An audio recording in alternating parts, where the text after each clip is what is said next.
My name is Kevin Prano, and I'm the IGL and hotspot for Rogue. I got into Rainbow6 while playing PlayStation back in the days with my friends. They told me about a new game that came out. I just tried it out and fell in love ever since. I started playing Siege in 2016. At first I didn't like the game very much, so I put it on the shelf for a few months. Then my friend asked me to play again. We played some free rank games, and ever since then I've been playing non-stop. The moment I knew I got good pro is when I switched from PlayStation to PC and I reached Diamond in my first season.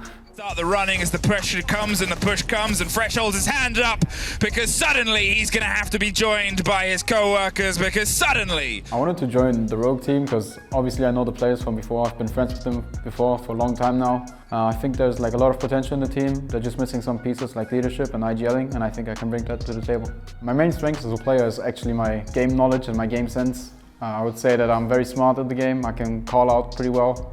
And I can also lead and just come up with ideas to win the round. I'll bring a lot of discipline and motivation outside of the game as well, so I make sure that everybody's on time, I make sure that everybody's disciplined and ready to grind.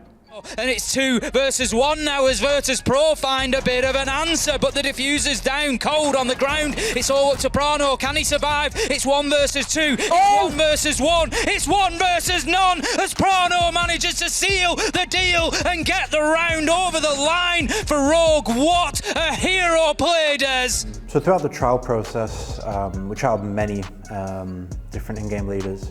And all of them, including Prano, were absolutely fantastic. They were exactly what we were looking for. But what Prano has over the rest of them is that he comes from a more fragging heavy background. In the previous teams he's played for, he's played a little bit more of an aggressive role. And now moving into Rogue, he's on a much more supportive role, but he has that aggressive background, so he's not necessarily a passive player. He definitely can get the job done. He can be aggressive when he needs to be, and he fits along with the rest of the team's general motive.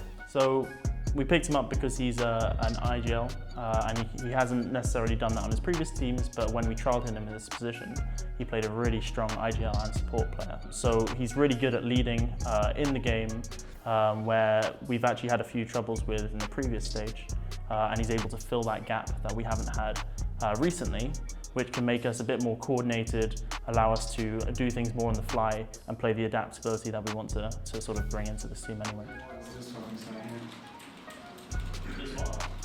It actually feels great to be reunited with Crine and Ribs again. I love these guys, we have a great chemistry together. Even though we weren't on the same team anymore, we've been playing a lot together still. We've been playing ranked, we've been playing Siege and other games. I feel like we have high potential. We can do a lot of stuff together and we will achieve great things. Yeah, I'm excited because I teamed up already with him in Challenger League, so I knew before what we get from Prano. We needed a guy who's really talkative and can IGL, of course, micromanage and chaotic situations. And I know he's capable of doing that. And on top of it, he can frag as well. So it's actually the perfect mix what we need.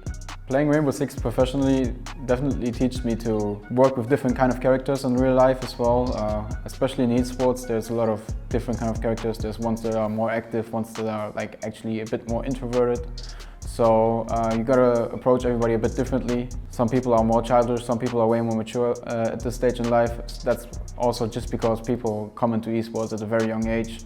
So as a player and as a leader, I have high expectations for myself, but I also have high expectations for my team and my teammates. So it was a journey for me to actually align both of them together.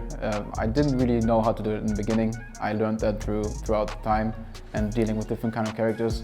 And now I feel like I can actually align both of the expectations that I have for myself and for my team and actually move forward. I want to thank my friends and family for actually supporting my dream to be a pro player. It takes a lot of them to let me play during the evening. I've been playing a lot, they've been supporting me a lot, and I wouldn't be able to achieve that without them, so thank you from the bottom of my heart.